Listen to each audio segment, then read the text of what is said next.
واتبع السبيل من أناب إلي আল্লাহ তাআলা বলেন, এ আমার বান্দা, ওয়াত্তাবি, তোমরা অনুসরণ করো, অনুকরণ করো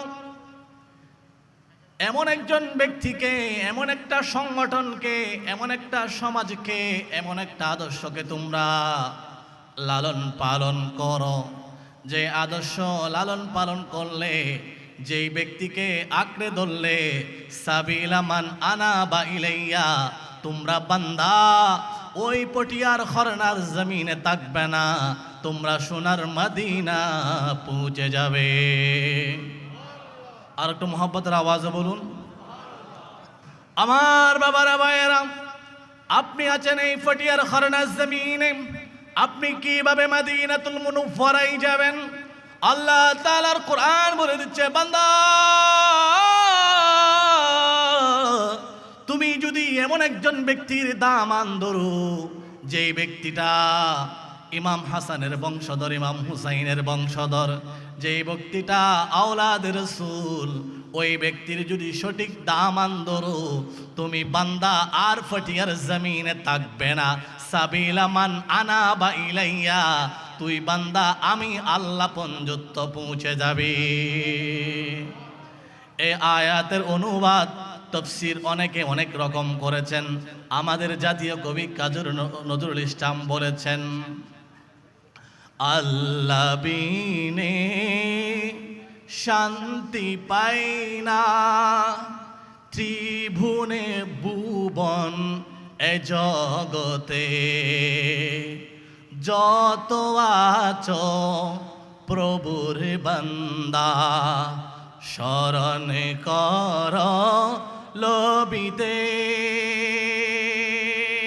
আমাদের জাতীয় কবি কাজী নজরুল ইসলাম বলেন, এ বান্দা তুমি তো এক নগণ্য বান্দা, তোমার স্থান অতি নিচুতে, কিন্তু তুমি যখন এমন একজন বান্দার সাথে তোমার সম্পর্ক করে ফেলবে, এই যে আমরা যে এখন কক্সবাজার থেকে ঢাকার মধ্যে ট্রেন যাই, ট্রেনের লেনের উপর করে ট্রেন যাই, যদি আপনার ট্রেনের লেন কত, 2 চাকার হয়, 2টা লেনের উপর যদি ট্রেনের চাকা থাকে, ওই ট্রেনটা আপনি যেই বগিতে উঠেন না কেন, আপনি দাঁড়িয়ে থাকেন আর বসে থাকেন, কিন্তু ট্রেনের মধ্যে উঠলেই আপনি ঢাকা পৌঁছে যাবেন। তেমনি ভাবে আপনি যদি এই ফটিয়ার খরনার জমিনে বসে সত্যিকারের আওলাদের রাসূলের দামান ধরেন, আপনি আর এই ফটিয়ার জমিনে থাকবেন না।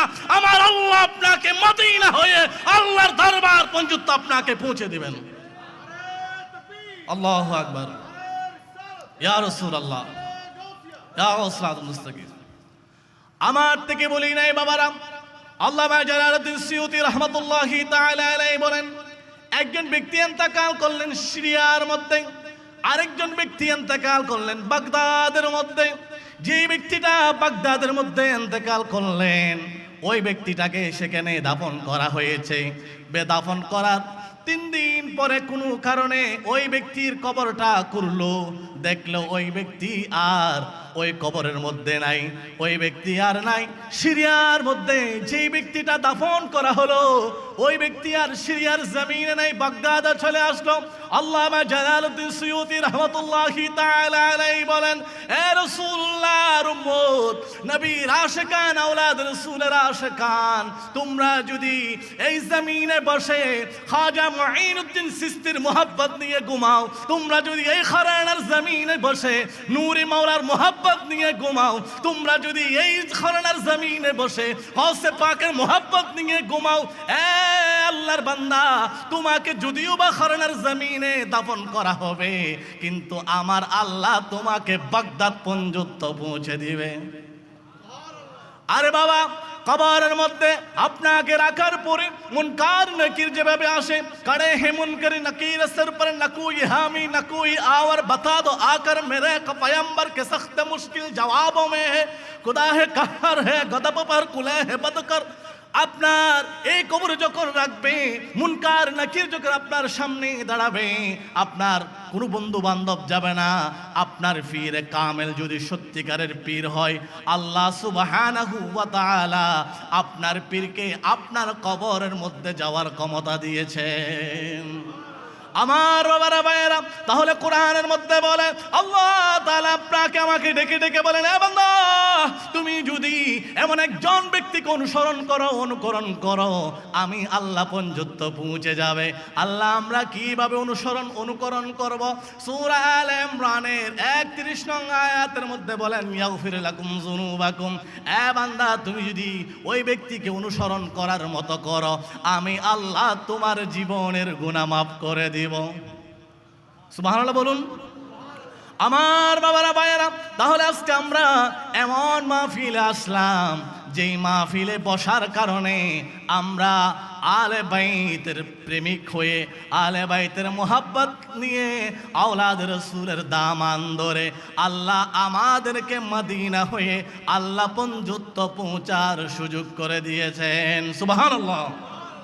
এবার তাহলে আমরা কার মাহফিল করছি? আহলুল বাইত ইমাম হাসনাইনে কারিমাইন, এবং এই মাহফিলে সাদারাত করেছেন ইনিও আহলুল বাইত আওলাদ রাসূল। জুড়ে বলি মারহাবা। এবার এখানে বসার কারণে আপনারা কি পাবেন? বুখারী 2য় খণ্ড 963 পৃষ্ঠা, আবাওয়াবুদ দাওয়াত। আল্লাহ তাআলা বলেন, এটা হচ্ছে হাদিসে কুদসি, আল্লাহ তাআলা বলেন, ইন্না লিল্লাহি মালাইকাতান ইয়ালতামিসুনা ফিত তুরুকি ওয়া ইয়াবহাসুনা আহলা যিকরি। আল্লাহ তাআলার লক্ষ লক্ষ কোটি কোটি ফেরেশতা আছে, যেই ফেরেশতাগুলো পটিয়ার হরানার রাস্তা দিয়ে হাঁটেন, বাইপাস রুট দিয়ে হাঁটেন। আমরা জানি মানুষ হাঁটে না, ফেরেশতারাও হাঁটেন। ফেরেশতারা আমার ডান কাঁধে আছে, বাম কাঁধে আছে, কিন্তু আমরা দেখি না। বিশ্বাস করি তেমনি ভাবে লক্ষ লক্ষ কোটি কোটি ফেরেশতা এই রাস্তা দিয়ে হাঁটেন। আমরা কপালের চক্ষু দেখি না। ওই ইয়াবহাসুনা আহলা যিকরি, যেখানে আওলাদ রাসূলের মাহফিল হচ্ছে, যেখানে আওলাদ রাসূল তাশরীফ এনেছে, ওই মাহফিলের মধ্যে ফেরেশতারাও বসে যান। এই মাহফিল যখন শেষ হবে, আল্লাহ তাআলার দরবারে ফেরেশতারা যাবে। আল্লাহ ডাক দিবে, ফেরেশতারা আজকে কোথায় গিয়েছিলা? ফেরেশতারা বলবে, বারে ইলাহি, আজকে আমরা পটিয়া খরনের জমিনে গিয়েছিলাম, যেখানে আওলাদ রাসূল তাশরীফ এনেছেন, আহলুল বাইতের আলোচনা করা হয়েছে। ফেরেশতারা বলবে, যেই সমস্ত বান্দারা আলে রাসূলের সামনে বসলো, তারা কি হাল রাউনি, আমি আল্লাহকে কপালের চক্ষু দেখেছে? আর ফেরেশতারা বলবে, লা, তারা আপনাকে কপালের চক্ষু দেখে নাই। এবার আল্লাহ বলবেন, হাল রাউ হাল জান্নাহ, তারা কি জান্নাত দেখেছে? আমরা কপালের চক্ষে জান্নাত দেখি নাই। এবার আল্লাহ বলবেন, হাল রাউ হান্নার, তারা কি জাহান্নাম দেখেছে?